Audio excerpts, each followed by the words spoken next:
Welcome back to Vision in the Valley. So this season was dedicated to time.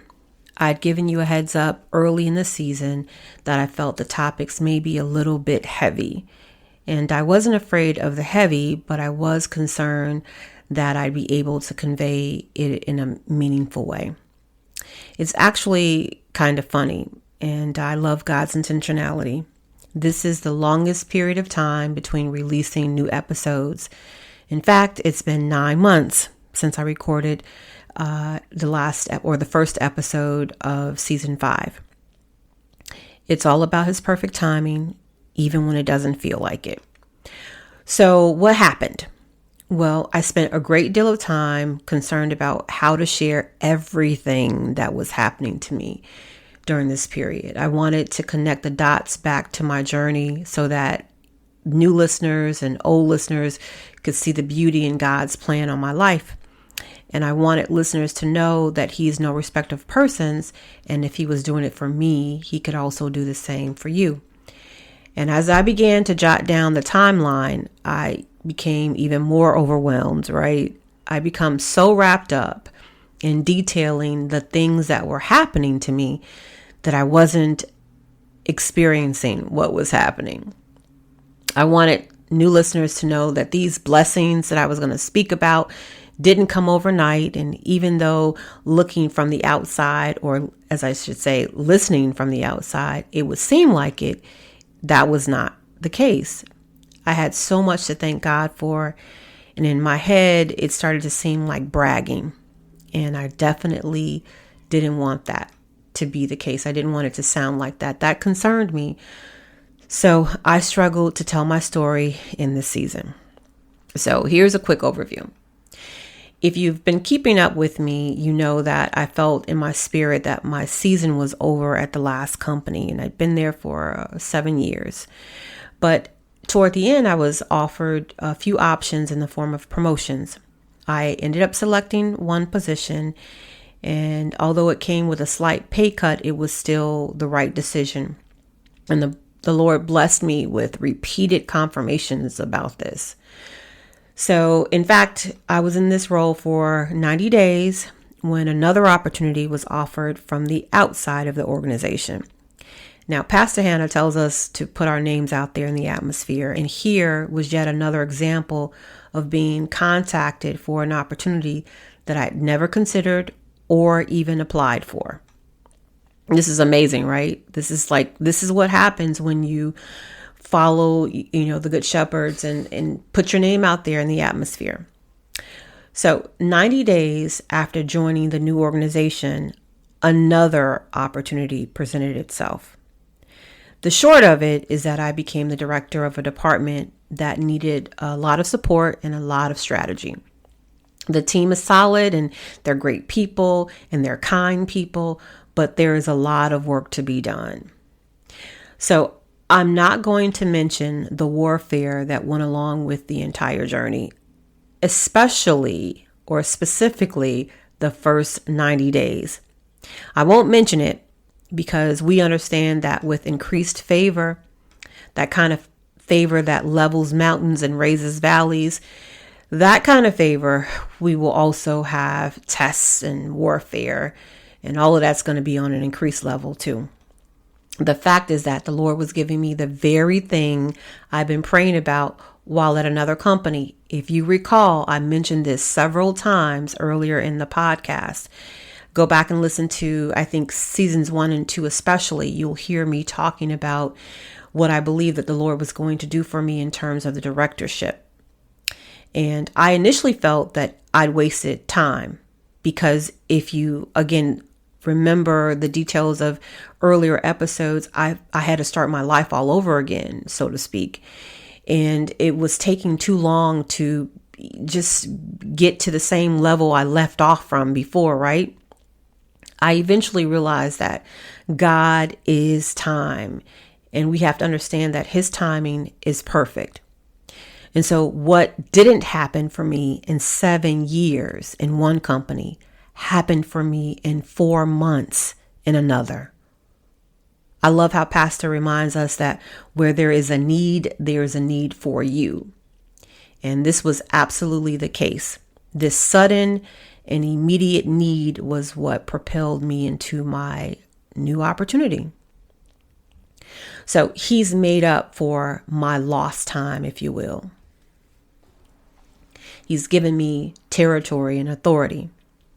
And although I praise his name and gave God glory for allowing me to witness this, I failed to experience it. Giving God the praise is the easy part for me. I can do that in my sleep. In fact, I do that in my sleep, in my dreams, right?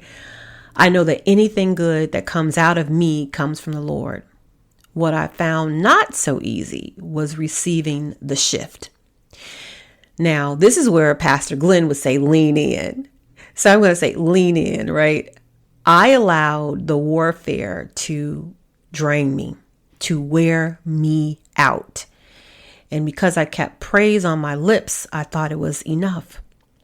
The truth was that I did witness my progress, but I wasn't experiencing the shift in my position. The background noise was loud and it was strong, and I was allowing the background to take center stage. You see, I had shifted. I was no longer shifting, I'd shifted. The shift that I've been praying about was happening. It had happened, and I wasn't experiencing it. It matters that we realize where we are in our seasons, where we are in time. My serve had to change because my assignment had changed. In Daniel 2:21, it reminds us that God changes the seasons. He gives wisdom to the wise and knowledge to the discerning. And I had been praying for discernment. And once I realized that I'd shifted, I no longer needed to be timid with this new role. He'd allowed me many lessons in my last work environment. In fact, all of my previous roles prepared me for this. All that I needed, he had already downloaded in me. It was time to move in authority and in power, regardless of the opinion of others. It was time to enact the change in the system that I've been talking about, the change the system needed, and it was time to implement all the ideas that I kept insisting would work.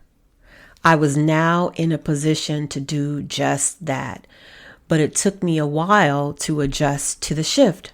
I was still talking about what could be done, right? What should be done. And now I had the power to implement those changes, but I wasn't experiencing it yet. The shift was seismic and it was sudden. The background noise was loud and strong, and I nearly missed experiencing my elevation. So I knew better, because I know that distractions come in many forms. I know that when you sit in a seat of expectation like I do and like you do, and if you believe God, you also need to be ready for that sudden and seismic shift. That just goes hand in hand. And when I thought about it, even the chaos surrounding what was happening, this blessing that was happening, it was also familiar to me. I realized that every time the Lord shifted me, so came a test, so came naysayers. Basically, so came a testimony.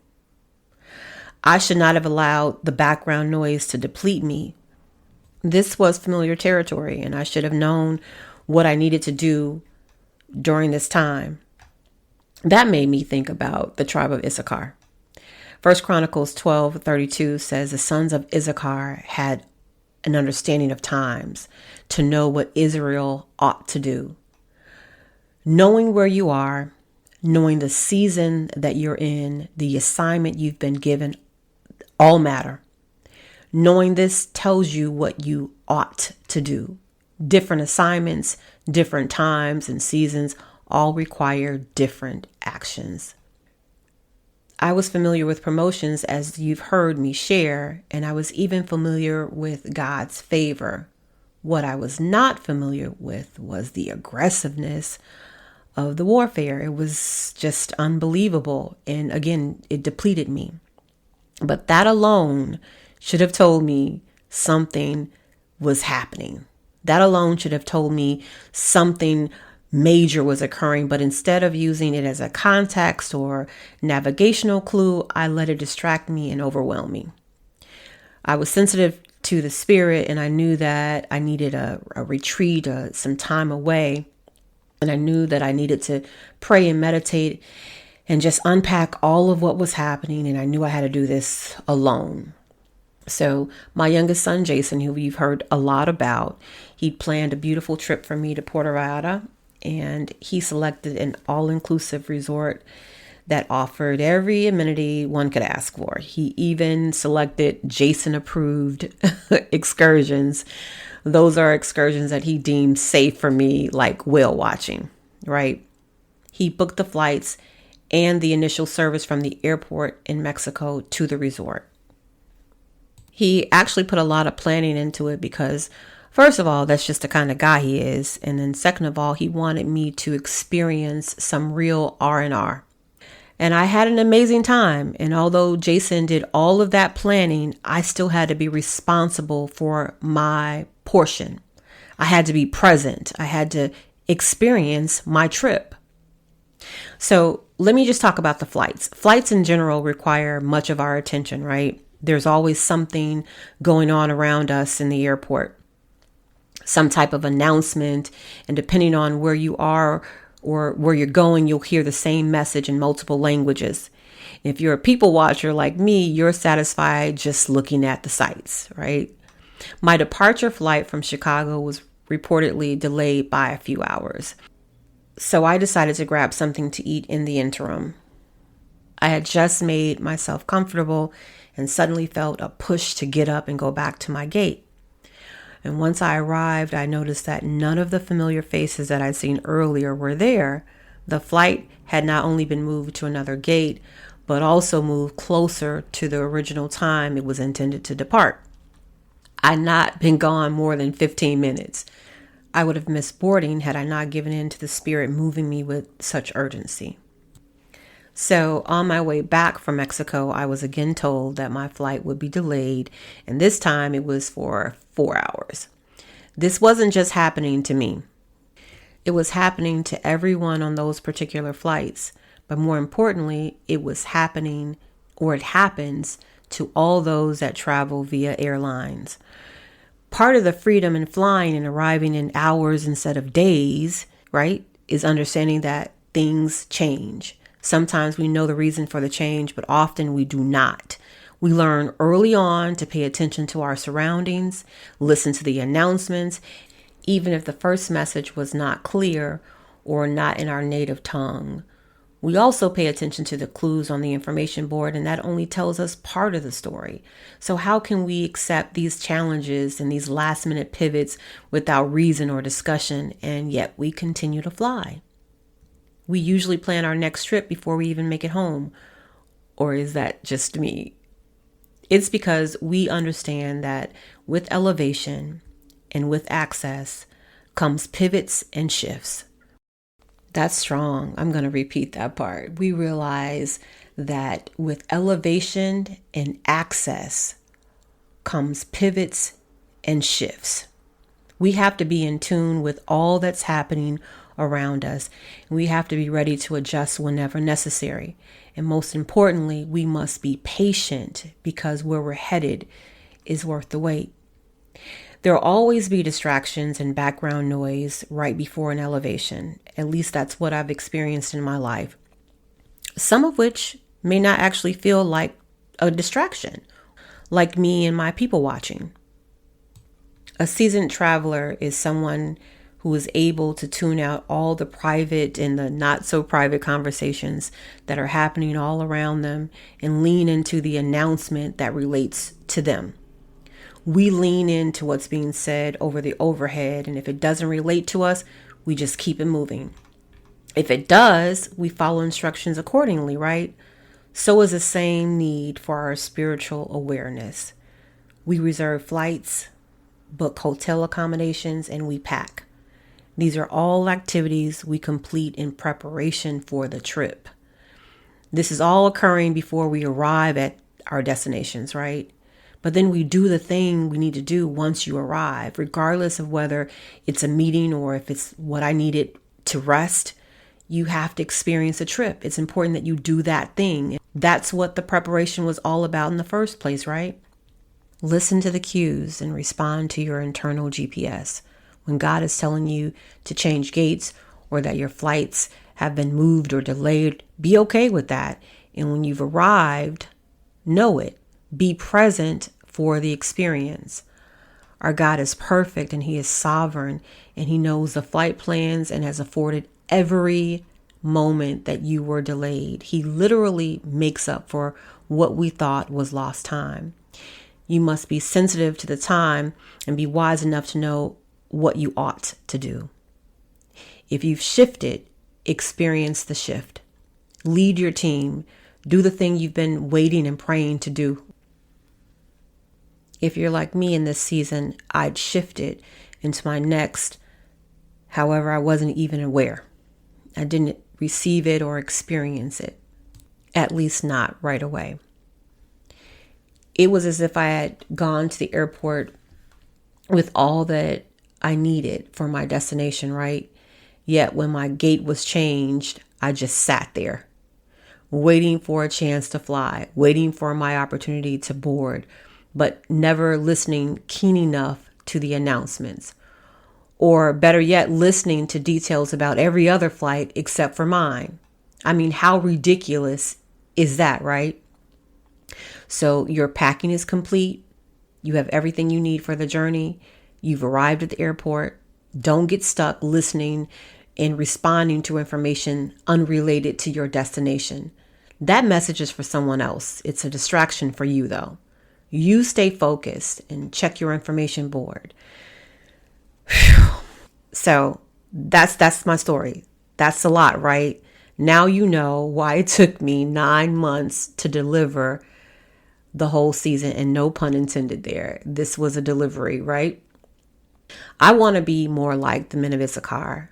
I want to recognize what's happening around me, to me, and through me. I want God to use me to speak a new dialogue about His same solid word. I want to help connect the dots of everyday living back to the Word of God. That's really what the Alignment Period brand is all about, that you hear me talking about from time to time, connecting the dots between the Word of God and our everyday life.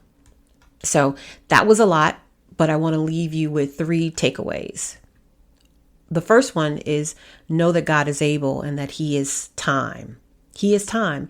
And if you believe that He is time, you know that there is no such thing as lost time, right? Because God cannot be lost.